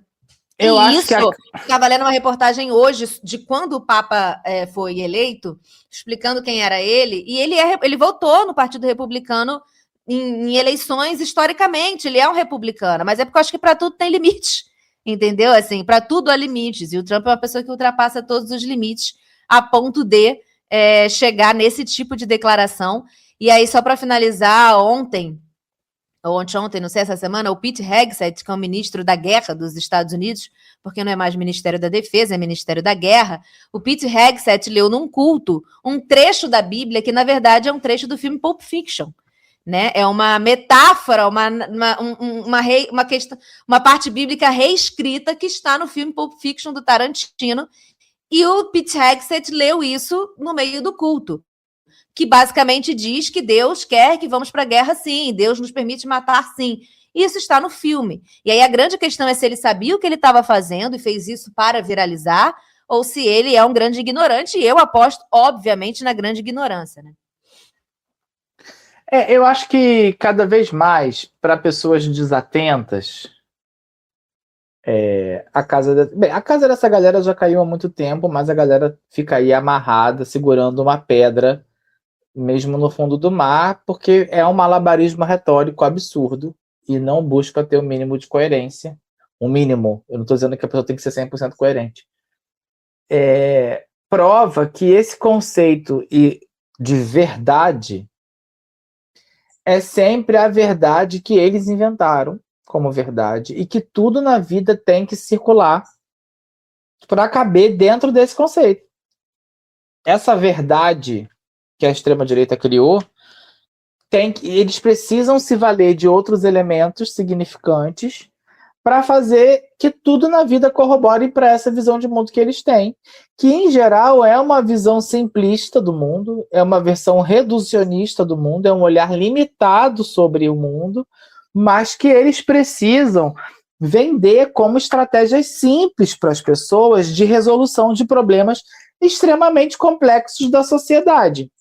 O Trump, ele é uma pessoa que é uma pessoa da mídia, ele nasce como um empresário e também como alguém engajado na mídia, e ele precisa alimentar sua base o tempo inteiro.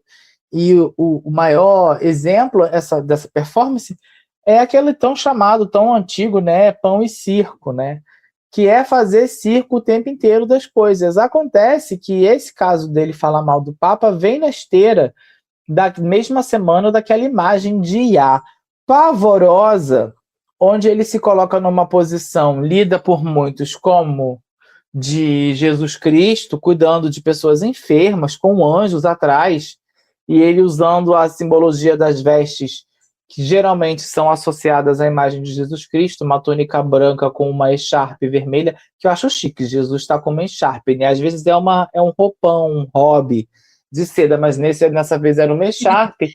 Sim. E aí o Irã fez um contragolpe. Não, mas um detalhe antes de você falar do Irã é que ele falou que ele não estava de Jesus, ele estava de médico da Cruz Vermelha, né? De médico. Aí fizeram um vídeo dele, eu te mandei, que ele vira uma enfermeira gostosona, peituda, dançando com roupa da Cruz Vermelha em cima do homem doente. E o Irã fez um de Jesus tacando ele para o inferno, né, jogando ele no fogo do inferno. Acho que isso pode pegar mal com cristãos. A gente chegou ao ponto de ver Rodrigo Constantino falando mal do Trump, falando que isso é um absurdo. Acho que Alan dos Santos também deve ter falado alguma coisa. E aí, é aquilo, amiga, vai chegar uma hora que o projeto dessas pessoas vai ruir mais cedo ou mais tarde, porque a população, uma hora, precisa de entrega. A população não precisa somente de bravata e de discurso. Eles querem a vida deles modificada. E a gente está vendo o empobrecimento da população americana há anos. Né? O americano médio está empobrecendo e que estavam dizendo que... Essa semana eu vi uma live, inclusive o Nelson Garrone, né, ex-Globo News, agora comentarista da CNN, está com umas lives à terça-feira, chamado Três Incômodos, que é muito boa, geralmente sobre política internacional. Essa semana eles falaram um pouco do Vorcário também, mas é interessante porque eles mostram como eles usam as inteligências artificiais diferentes também para ver o que as Big Techs entregam de conteúdo. É bem legal o debate deles. E eles estavam falando assim, sobre esses fenômenos todos da política internacional, e um deles falou sobre o peso dos combustíveis no orçamento do americano, porque o americano precisa muito de carro, né? Tem cidades inteiras nos Estados Unidos que não tem transporte público, que você só se movimenta por carro, que você precisa de carro para fazer absolutamente qualquer coisa, e que isso tem um peso no orçamento muito grande na vida das pessoas, e que isso também vai encarecer diretamente alimentos e outras coisas, porque nos Estados Unidos eles têm uma série de desertos alimentares, você sabe disso? De lugares que não chega comida fresca, tudo enlatado. E aí as coisas não chegam, né, sozinhas, né? Então, a vida da população tá esvaindo enquanto o cara tá arrumando briga. E querendo a população já começou a perceber isso, né? Esse ano tem as midterms e vai ser um ponto importante para o Trump avaliar. Mas eu acho que ele já não está mais nem aí para avaliar, inclusive porque ele não vai ser reeleito. Então, assim... Eu acho que ele chegou num grau de megalomania que é destruir tudo que está aí mesmo. Aquela bandeira que Bolsonaro foi eleito, assim. Uhum. De que, e ninguém pode dizer que não está entregando o que foi prometido. Porque as pessoas queriam exatamente esse modelo, né? De destruição das estruturas do país. E a gente está vendo o quanto os Estados Unidos, e a gente que já é progressista há muito tempo, já tinha apontado várias vezes aqui o quanto aquele país merecia se aperfeiçoar e se colocou num lugar de que não precisava de aperfeiçoamento.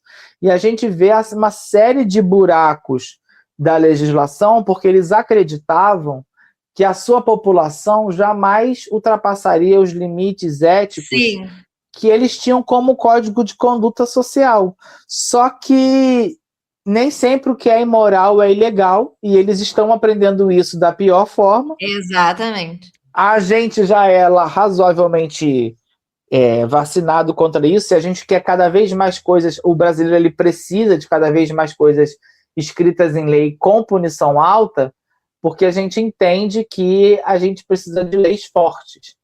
Eles tinham os hábitos fortes e uma coisa de conservadorismo de cultura, né? O presidente não vai fazer isso. Ele foi lá e fez, e não é ilegal. E o Trump adora pegar umas paradas tipo desenterrar a lei de 1700, Sim. fora de um outro contexto. Aí já tem gente dizendo que há uma ala política do Partido Republicano querendo declarar o Trump como uma pessoa senil e fora das suas faculdades mentais para poder tirar ele do poder. A guerra tem apresentado gastos altíssimos, eles não esperavam que o Irã fosse resistir por tanto tempo. Então, acho que isso também vai ser um grande trunfo nas eleições de meio de mandato, que é mostrar o quanto isso está custando. Olha, sua vida está uma merda e o governo está gastando tudo isso aqui em guerra. Né, que tentaram fazer aqui com os gastos da Janja e não colou, porque no final das contas todos os deputados têm verba parlamentar muito superior ao que eventualmente a Janja gasta, e olha que eu nem gosto da Janja, mas assim, todo mundo tem telhado de vidro aqui, né? Vamos ver, acho que essas eleições são importantes, eu não sei exatamente em que data vai ser as eleições americanas, se elas vão ser concomitantes às nossas, ou se elas vão ter algum poder de influência. Por exemplo, elas são anteriores, o Trump está enfraquecido, e como que isso fica para o nosso... É em novembro. Depois. Então, assim, eu acho que a gente vai ter o Trump no auge do desespero, ao mesmo tempo que a gente pode ter um Trump cagando para a política externa, ou ele pode cagar para a política externa internacional, para poder tentar recuperar alguma coisa nos Estados Unidos, ou ele pode estar cada vez mais tentando fazer uma aliança internacional para mostrar força e tentar convencer os seus eleitores. Então, a gente não sabe como é que ele vai se comportar. Agora, com a queda do Orbán na Hungria, ele perde um grande apoio, ele perde um nome do conservadorismo. Eu não sei se a Keiko oficialmente já está eleita como... Eleita não, ela está como favorita no Peru, né? Vai ter um segundo turno ainda. A gente tem que ver como é que vai se comportar o Peru. Né, o Peru tem sempre uma participação importante na América Latina, não é a economia que mais cresce, provavelmente seja a Bolívia, uma das que mais cresce aqui. Eu tenho novidades sobre o Peru. O segundo turno ficou entre o ex-prefeito de Lima, Rafael Lopes Aliaga, que é ultraconservador, e o Roberto Sanches, de esquerda. Keiko Fujimori... Ah, não. Isso é o quê? Calma aí, eu não entendo as eleições. Não, tá todo mundo querendo ver quem era o segundo lugar. O outro. É a Keiko e o outro. Ah, entendi. Ah, e tomara que seja ultraconservador e esquerda radical. É assim que tá, para definir o segundo lugar. Mas a Keiko já tá lá, ela tem 17% dos votos. Ela foi com tudo, entrou com tudo a Keiko no Peru. Entendi. Você vê que esse programa do Nepal ao Peru, né? Inclusive, amiga, vou aqui fazer um disclaimer. O tópico do Nepal, você, o Sandro, bombou nos nossos comentários, né? Sim!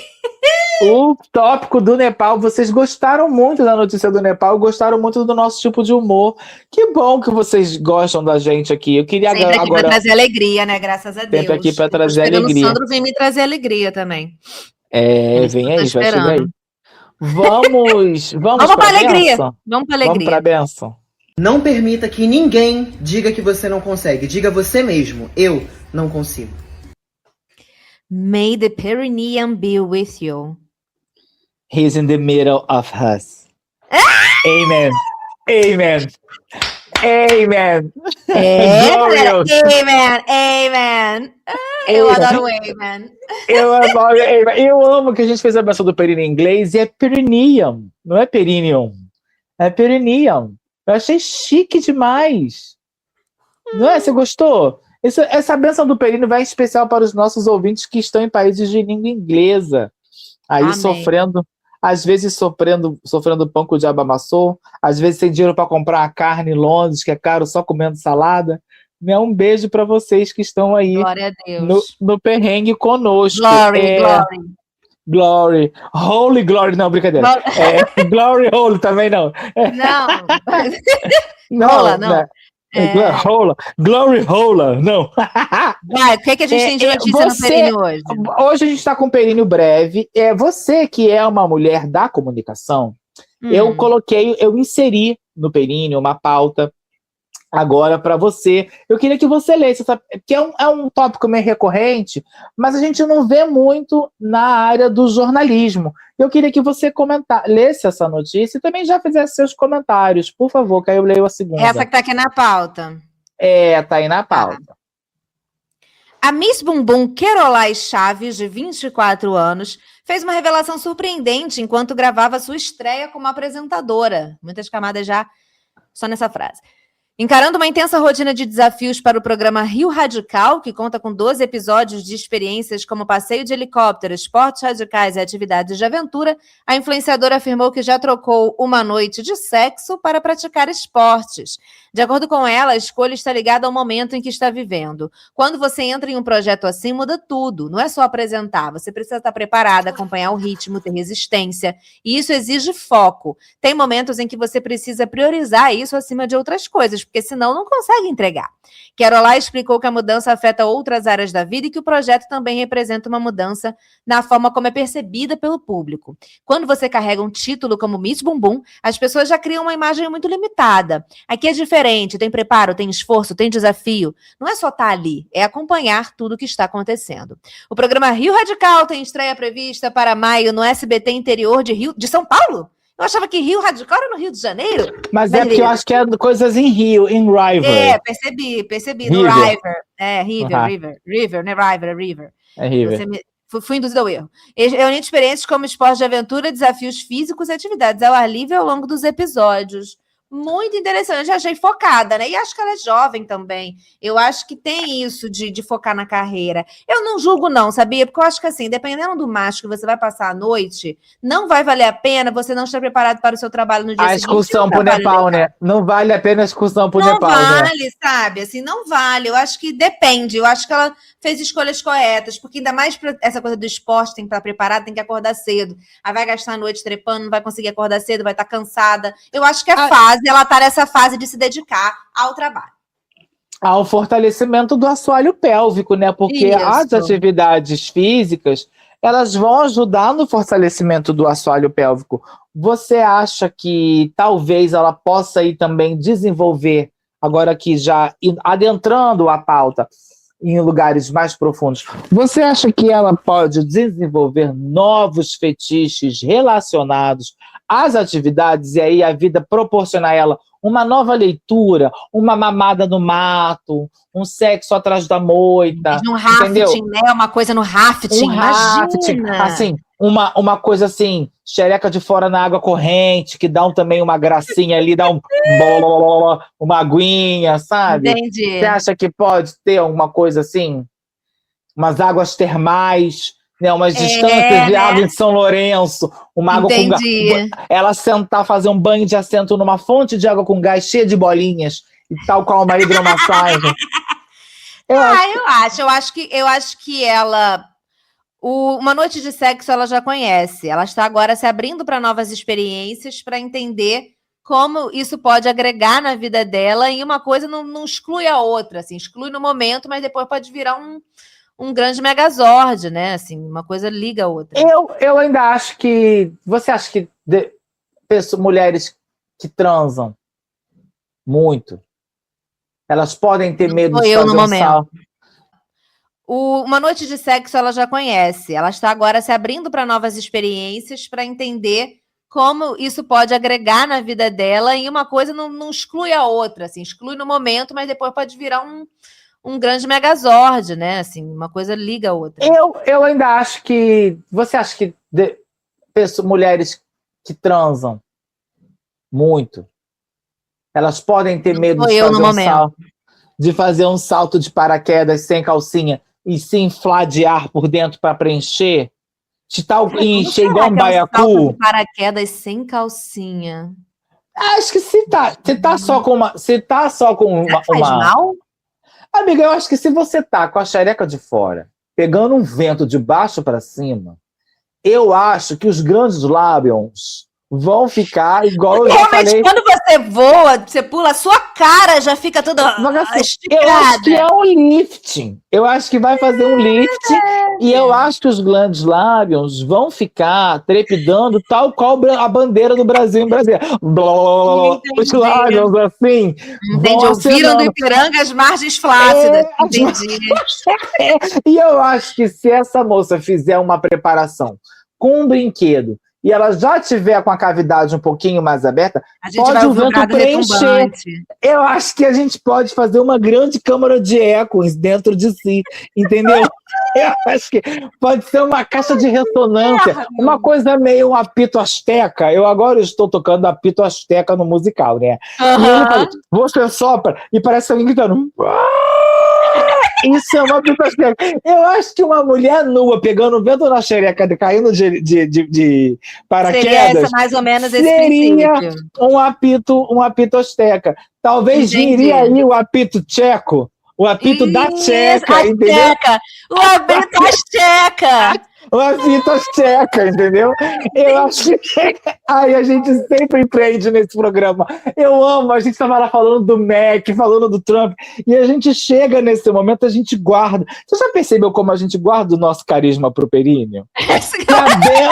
A Eu benção do comecei períneo. depressiva, amiga. Eu comecei depressiva, literalmente chorando. E Agora, já tá pensando que talvez o dinheiro extra da FAPESP sirva para você saltar de paraquedas nua na Itália. Você tá vendo como esse programa é restaurador, entendeu? e o que sobrar, eu vou saltar de paraquedas nua. Nua. nos E altos. vai cair sentada no Nepal no Sando, que vai estar lá embaixo te esperando.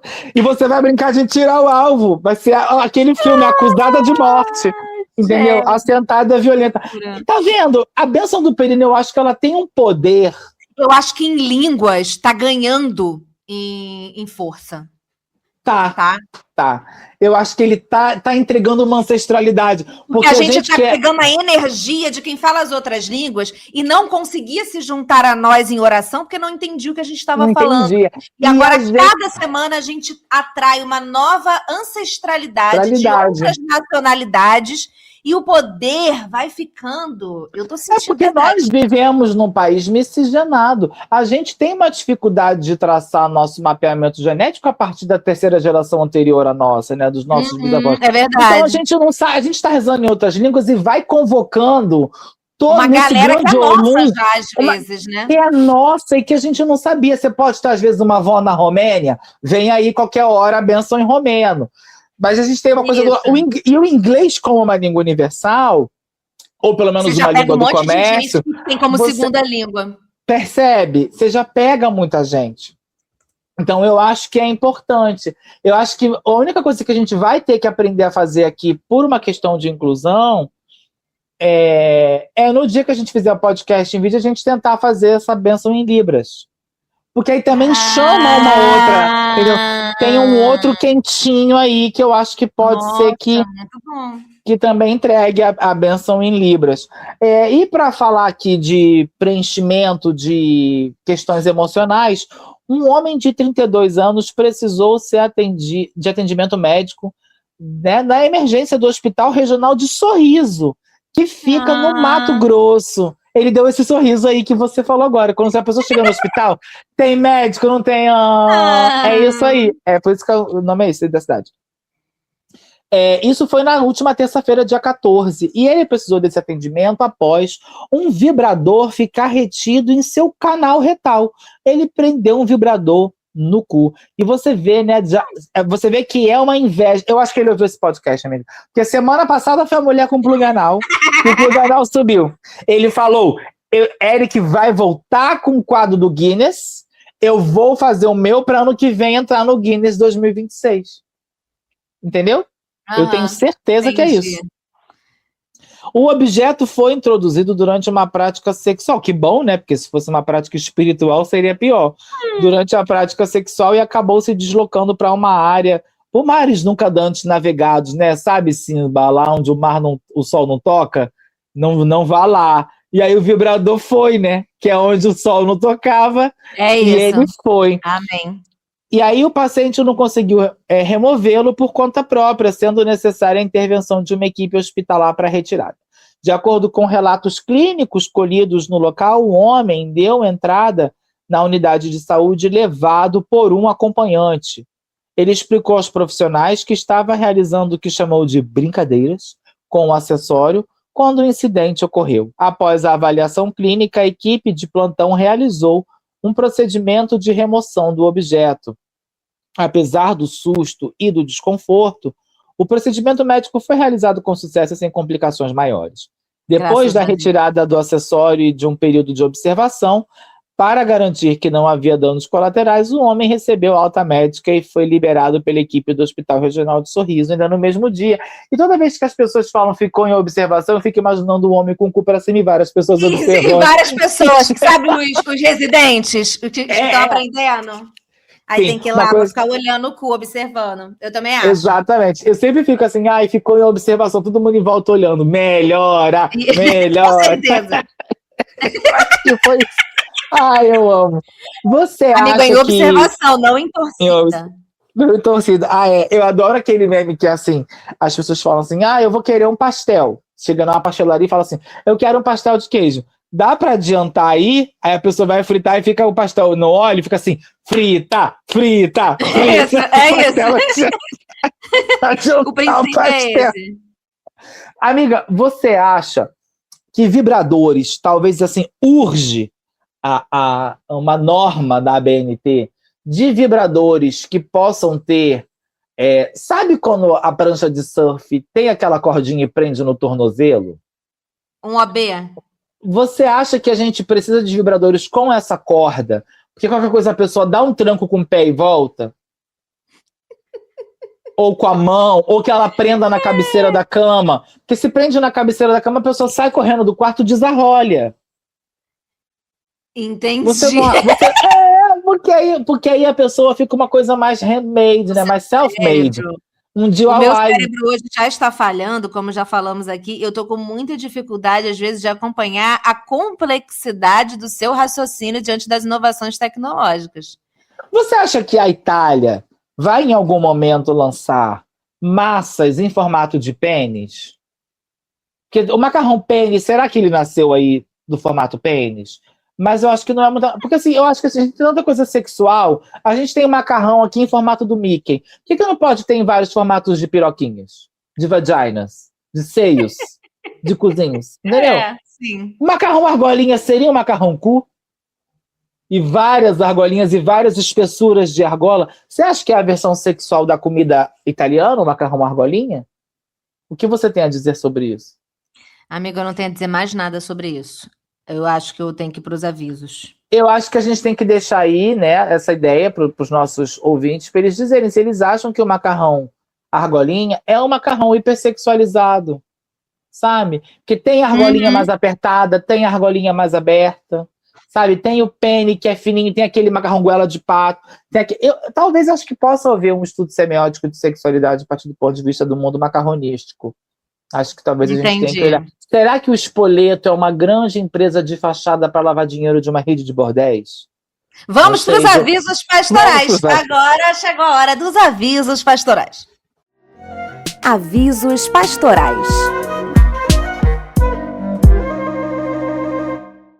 Hoje, nos avisos, vou de novo, como sempre, mandar um beijo para todos aqueles que tiraram seu momentinho para comentar no nosso último episódio. A Thaís Angélica, né, que mandou aqui sugestão de pauta para falar da briga do Papa e do Trump, né, Thaís, que sugeriu estar aqui entre nós. A Isa, que falou que o episódio estava ótimo para ouvir a caminho do Nepal, né? Acho que ela poderia estar indo para o encontro amoroso enquanto ouviu o nosso episódio e se sentiu tocada por essa palavra. Márcia Luiz, maravilhoso, que sempre comenta. Maria Clara, maravilhosa, que disse que estava que nem uma maluca rindo, sozinha, no trabalho. Ela que trabalha lá no Teatro Municipal. Eu vi esse comentário, muito bom. A Anki disse que mal pode esperar pelo Mac Línguas, ou o correto é iLínguas. Também trouxe aqui uma dúvida. Eu pensei nisso na importante. gravação, eu pensei nisso também. Um beijo muito especial para nossa queridíssima Manu Musitano, que trabalhou ao som de Pastoral da Fofoca. Achei incrível. Inspirador, né? Deia, que também mandou um beijo para nós. O Jean, né, que disse que foi uma semana difícil para jabutis, tartarugas e derivados. Trouxe aqui a pauta, né, do meio ambiente para gente. A Fernanda, que disse que se diverte conosco. A Joelma, que também veio me perguntar quando que vai ser a temporada do musical em São Paulo. Então, pessoas de São Paulo que quiserem ir, se quiser um bom lugar, quero comprar um lugar que é mais caro, mas ele está muito caro, eu tenho Lista Amiga. Os usuários lá de cima não tem, mas tem lista amiga. O user FHOX, aquele grande que a gente não sabe o nome da pessoa, eu acho que é a Bárbara, não é a Bárbara? Que usa Não isso? sei. Não sei. Também já deu um comentário gigantesco, a Débora maravilhosa, que vai me ver em São Paulo, já está comprando ingresso. Definido. O Daniel, um beijo. Então, assim, gente, vocês todas, muito obrigado por comentarem no nosso episódio. Nós amamos quando vocês estão com a gente aqui. Mande, a partir de agora a gente vai valorizar quem comenta, então mande beijinhos pra gente lá, sugiram pautas. Se precisar da lista amiga do musical, pode ir no meu Instagram e pedir a lista amiga, que eu vou mandar o link para vocês para assistir o Viva a Vida. É uma festa que está muito legal. Eu saio de casa. Eu saio de casa e chego em casa cantando as músicas do musical, tal qual uma adolescente. Eu fico um pouco louco, um pouquitito louco. É muito fofo esse filme, gente. Sem condição. Um pouquitito louco. É muito fofo esse filme, gente.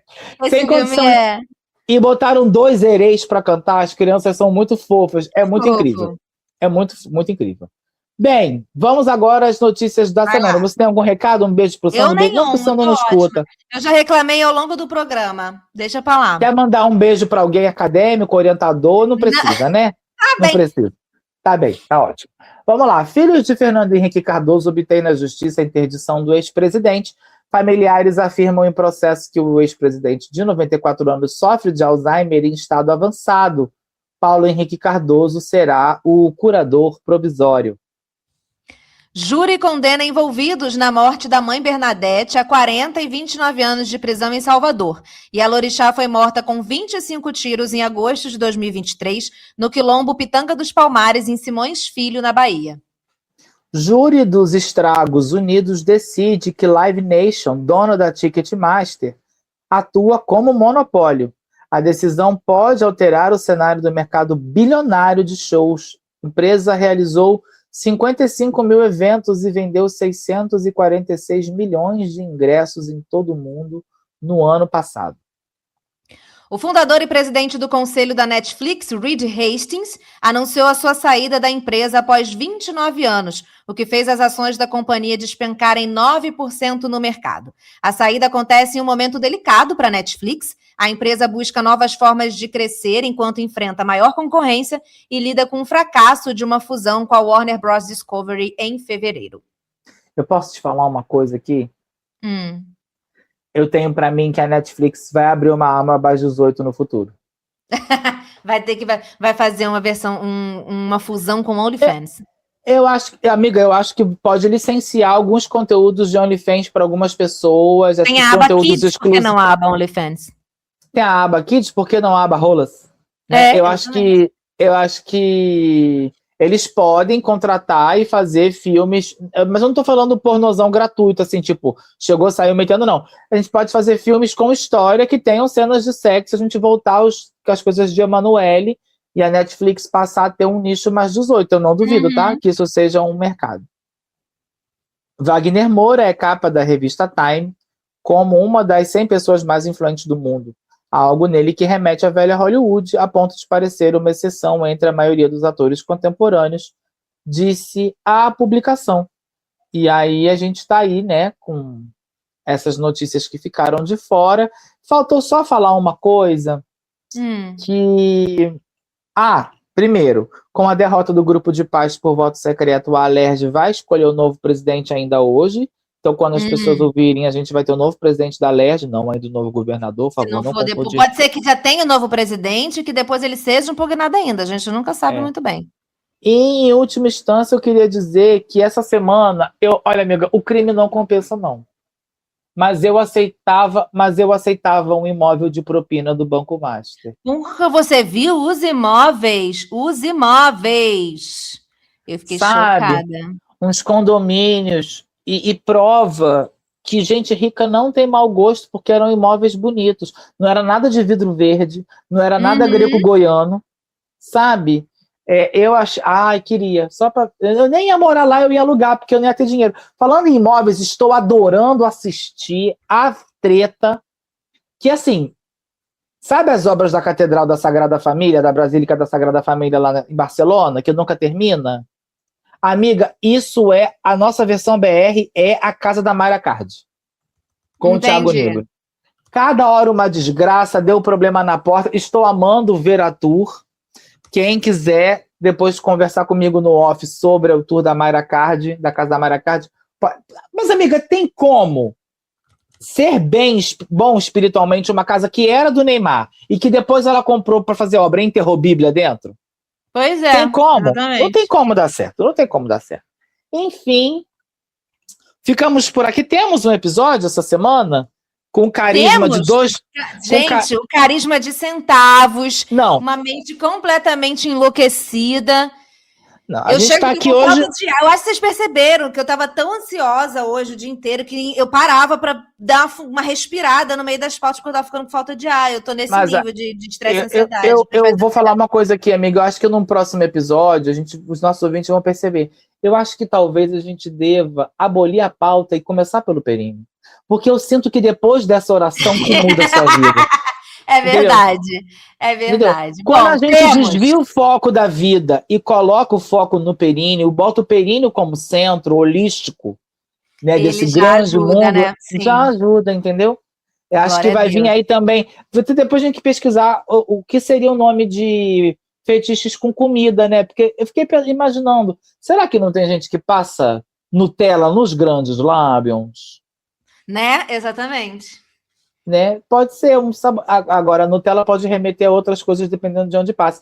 Enfim, vamos dormir com essa reflexão. Que nojo, inferno. Beijo. Beijo, gente. Manu vai olhar agora para uma banana com Nutella, vai pensar diferente sobre isso. Um beijo, gente. Tchau. Tchau. Pastoral da Fofoca com Eric Fungos e Manu Mairink.